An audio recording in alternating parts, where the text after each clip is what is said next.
Hey guys, welcome back to the next episode of this Trance Takeover here on Sonic Academy. We've been looking at all of the melodic elements in the last few episodes, and now it's time to get to the real important stuff, which is the main lead.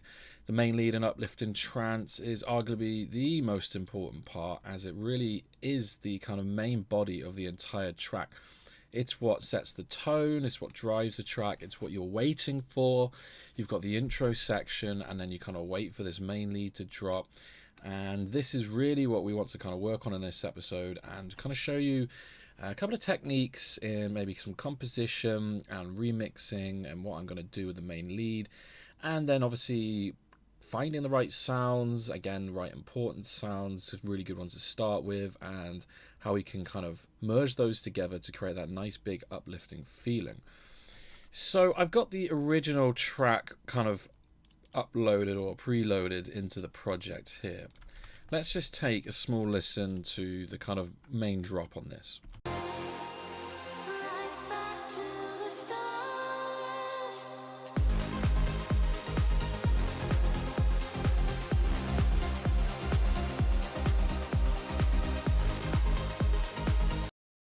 So really nice melody. So obviously I've kind of used that into the main melody that we're going to be working on. It's a little bit kind of progressive, isn't it? It's kind of like, what, 130, 132 BPM. It's got that cool chunky bass line. Very kind of classic sounding melody. Very classic kind of trance as well. That's all about what I'm all about. I love those kind of uplifting classic kind of melodies.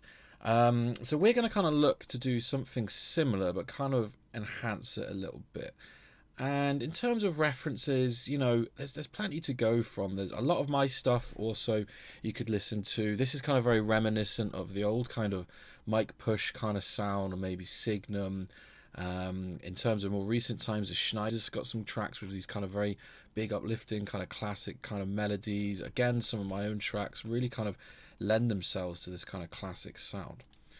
So let's first of all, I've got 3 different presets set up from the Sonic Academy Trance Takeover on Anna, of course. And the first one we're using is this Archon Salvation. I'll just give you a quick little play so you can hear how it sounds. I've changed this from the original one that we looked at the very start of the course.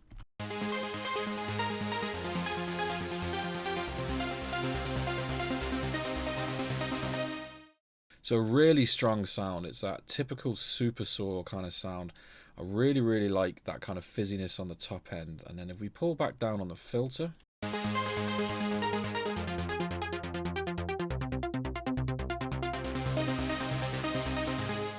that for me is a really important part, is setting out your filters to make sure that you've got that nice kind of plucky sound when we pull down on the filter.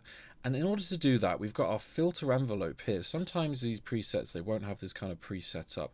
For example, if your decay is all the way up the top and we press play,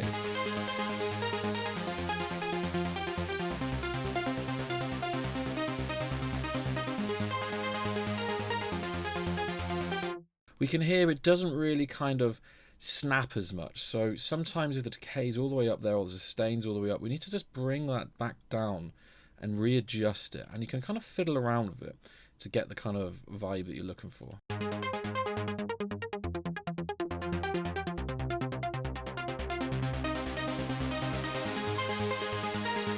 And as you can hear there, when we start opening the filter, because we've now removed, or we pulled down on the decay, that's really helping it to have that kind of snappy kind of sound to it. There's a lot of amazing sounds in this lead pack from the Trance Takeover. I'm definitely going to be using a lot of these in my own music. They just got that real lovely analog kind of sound that we can hear. So before we go any further in terms of sound design or EQ and things, we're going to look at the main lead. So I really like this main lead, but I want to do something a little bit different. And I'll have to try and remember how I did it in the previous, when I was kind of setting this all up. So we've got our first 4 bars. Now, for example, in Uplifting Trance, I find that it's a 4-bar lead is going to be a little bit boring. You need to have a little bit more movement to it. you know, trance is all about, it's putting you in a trance, and it's about repetitive melodies. That is the name of the game. However, when it comes to the main lead, I do kind of feel that nowadays we really do need to kind of up the ante and just kind of progress with it, make it more interesting. There's nothing worse than the lead that just isn't interesting enough. It's not going to work on the dance floor. You can spend all this time making an amazing intro breakdown, and the lead comes in, and it's just pants. It just falls on the it falls to the floor, and nobody wants to dance, and it's kind of awful when you play a track out live like that. So let's have a look at how we can kind of enhance this. So my kind of mindset is I'm listening to how the previous notes kind of move, and then I'm trying to think in my head, where can we go afterwards? So maybe we want to kind of move some of these notes up.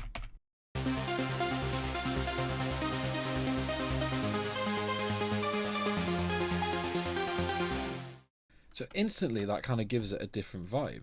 Now how about we move this up one more time to the E flat.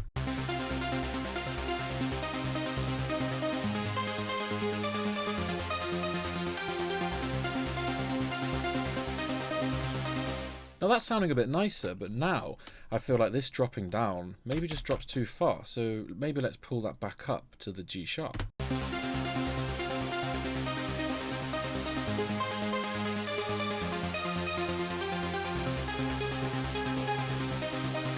Now that sounds a bit awkward, so let's go up to the B flat.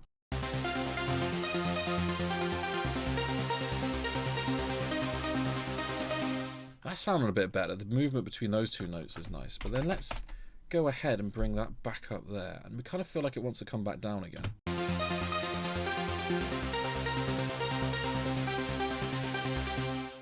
So that sounds nice for the ending. Now let's bring that to, it should be on the G sharp, and then let's bring that last note down.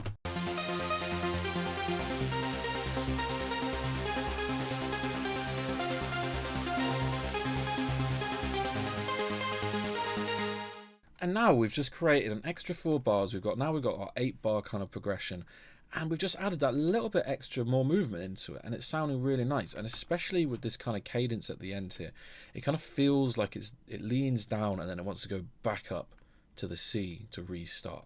So it's always worth kind of playing around with your melodies. It's hard when you've got this really nice 4 bar melody and you think, well, where do I need to go? Trial and error is the name of the game.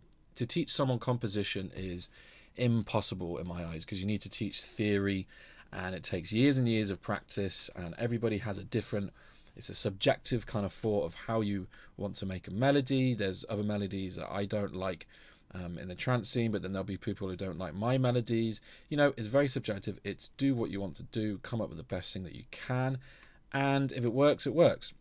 That's the way it is, and if it feels like it fits with the rest of the track, then you're definitely on to the right kind of direction. So let's go ahead and let's just copy and paste that over to our other leads, and let's just have a quick listen to them. So I'll kind of briefly go through why and explain why I've chosen them. Obviously this one I explained is really nice, uplifting, fizzy kind of open supersaw sound. We've then got this one.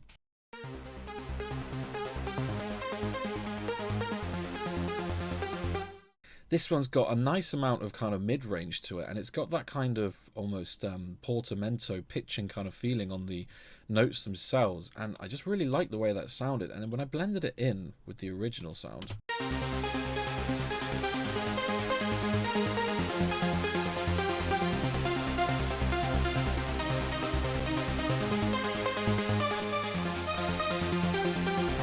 really helps to thicken up the overall body of the track. And then let's have a listen to the third sound.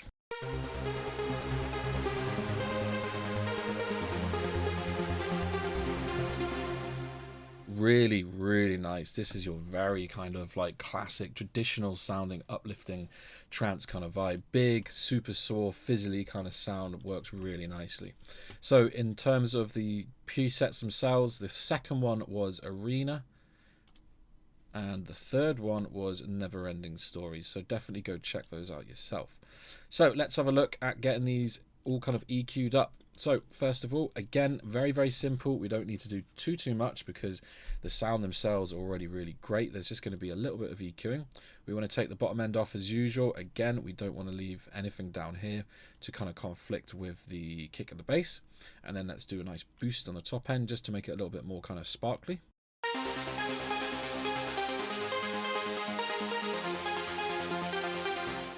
and maybe just a tiny bit of weight in the bottom there.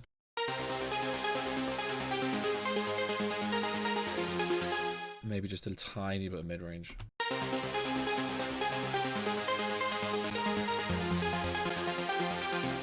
That's sounding nice. Clean that up a little bit.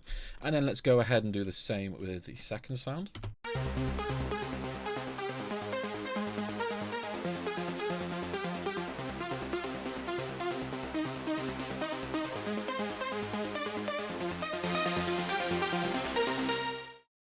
Starting to sound nice. And now this last one, we might need to do a little bit more because it sounded a little bit dull on the top end.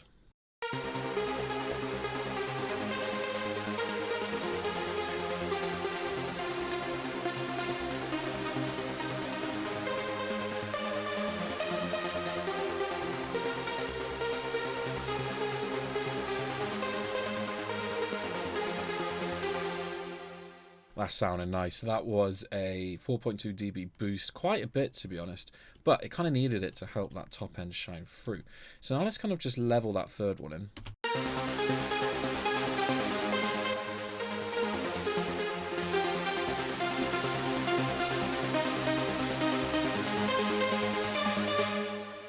So that's starting to come together really nicely. And as you can hear, all of the initial sounds are really, really nice. None of them are too thin or too thick. You know, we had to put a little bit extra high EQ onto the third one, but they all kind of have that similar sort of sound, but they're doing their own individual thing. The first one is a little bit more snappy. We can hear the individual notes a little bit better. The second one, they kind of blur together. Not so much attack, but it's got that nice kind of portamento pitchy sound. And then the third one is that really big uplifting. Long release on there. In fact, let me make sure that I haven't got any reverb on. Nope, that's just the release that's doing that. So if I were to go into the amp envelope and I pull down on the release, we can really change the vibe of this sound.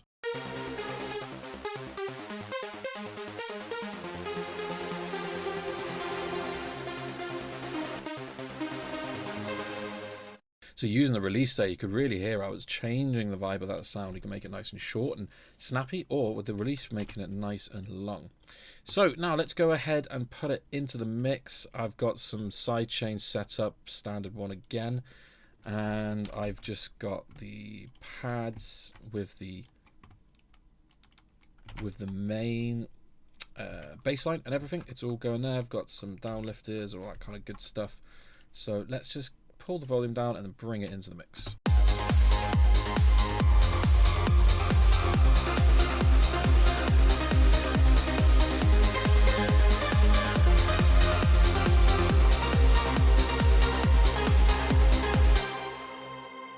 Sounding nice already. Let's go over to Span and have a quick look. Again, how easy was that with those very small pieces of EQing to get it into the mix? And if we look at Span, we're pretty much bang on. We're pretty much bang on in the center. We can start to see that our kind of curve where our mid-range was missing is now being brought back in with all of these mid-range sounds. And that is the importance of having your start of your track with the low and high kind of at the right levels. We are still going to go back at the very end and do the kind of final mix down, but when you're working and you want to get everything sounding right without having to try too hard and make it real kind of annoying on yourself because you can't get it sounding right, maybe go back to the drawing board on some of your sounds and your levels. So let's now add some effects to this. I'm just going to add a compressor to begin with. Again, we use a Molotok, and what I'm looking to do here is the same way as what we did in the other instruments. We're just gelling these sounds together. There's some of the top kind of higher octaves, some of the top line notes. They're a bit loud, they're kind of peaking, so we just want to kind of slowly and kind of smoothly blend those back down so they're not as kind of harsh. And we're going to use a pretty quick release because we want it to kind of bounce back in between notes. And we'll start with the medium attack.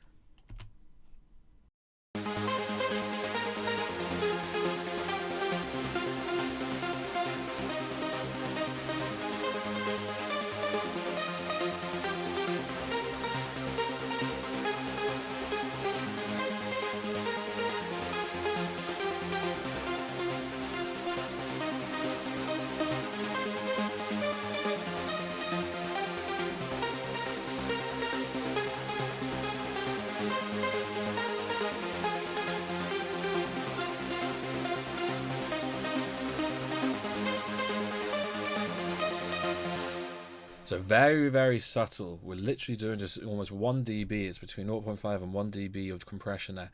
It's just helping to smooth those top end notes out. So let's go ahead and add some delay. Again, we're using the FL Delay 3. We're going to use the high pass filter ping pong mode, and we're going to set it to the 2x sync. And this I know will sound fine. It's pretty much the same one I use on all of my kind of ARP sounds. I'm going to bring down the wet.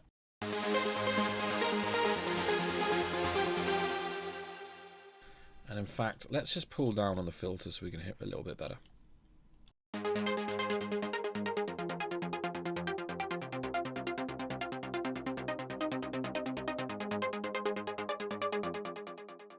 So as you can hear, that's just kind of filling in those gaps in between the ARP itself, just making it a little bit more kind of flowing. So then let's go ahead and let's add our reverb. Let's use reverb 2. We want to make this ginormous. We want to cut a lot of the bottom end off, and let's have about a 4-second decay, and then we'll start to bring the reverb in.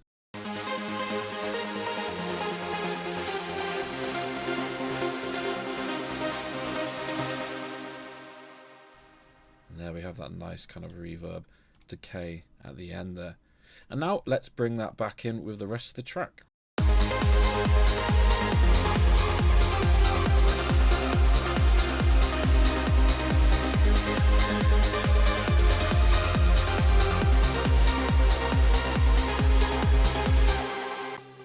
That is sounding really, really nice now. How simple was that?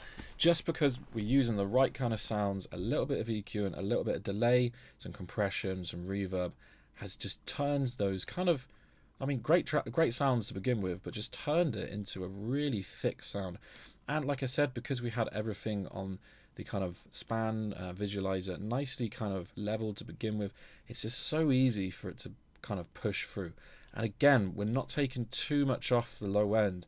We're not doing crazy cuts or anything like that. We're allowing the full sound to come through. We can come onto the main channel, and let's do what we did with the bass line. We're going to filter it up and down to find a point where we can take out as much low end as possible, but without reducing the overall weight of the sound. And we'll do this within the mix.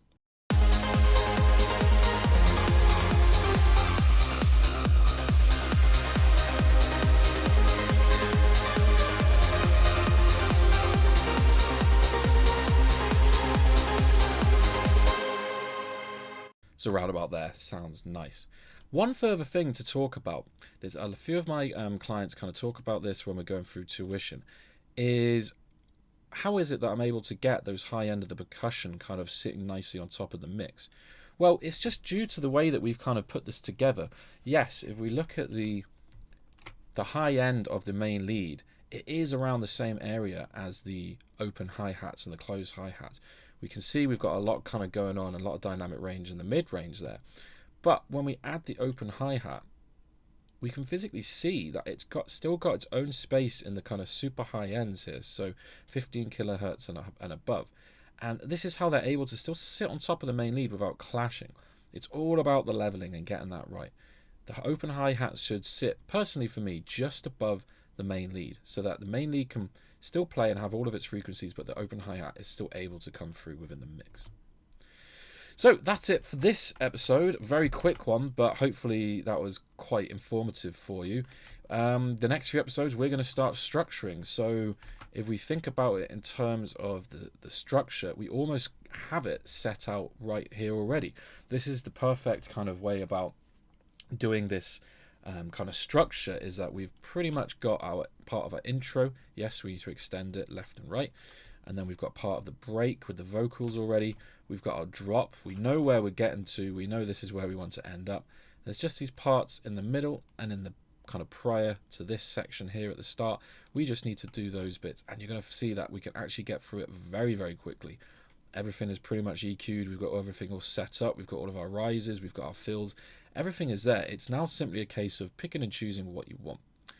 So I'll see you in that episode. Bye-bye.